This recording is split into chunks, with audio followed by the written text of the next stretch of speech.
"It is you," said the prince. "You who saved me when I lay almost lifeless on the beach." And he clasped his blushing bride to his heart. "Oh, I am too happy," he exclaimed to the little mermaid. "A greater joy than I had dared to hope for has come to pass.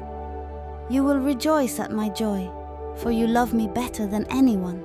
Then the little mermaid kissed his hand and felt as if her heart were broken already. His wedding morn would bring death to her and change her to foam. All the church bells pealed, and heralds rode through the town proclaiming the nuptials. Upon every altar throughout the land, fragrant oil was burnt in costly silver lamps. Amidst the swinging of censers by the priests, the bride and bridegroom joined hands and received the bishop's blessing. The little mermaid dressed in silk and gold stood holding the bride's train, but her ears were deaf to the festal strains. Her eyes saw nothing of the sacred ceremony.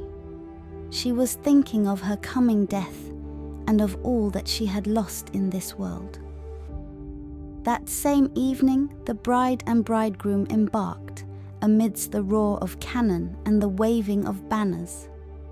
A royal tent of purple and gold, softly cushioned, was raised amidships where the bridal pair were to repose during the calm, cool night.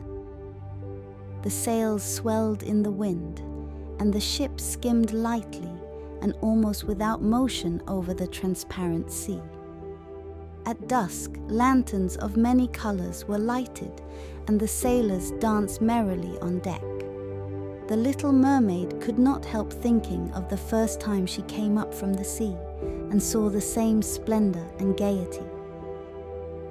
And she now threw herself among the dancers, whirling as a swallow skims through the air when pursued.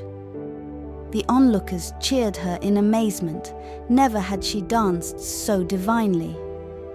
Her delicate feet pained her as if they were cut with knives, but she did not feel it, for the pain at her heart was much sharper.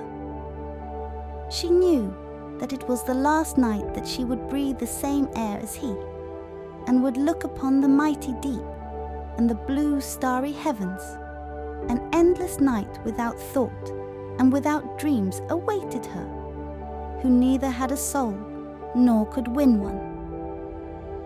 The joy and revelry on board lasted till long past midnight. She went on laughing and dancing with the thought of death all the time in her heart. The prince caressed his lovely bride, and she played with his raven locks, and with their arms entwined they retired to the gorgeous tent. All became hushed and still on board the ship.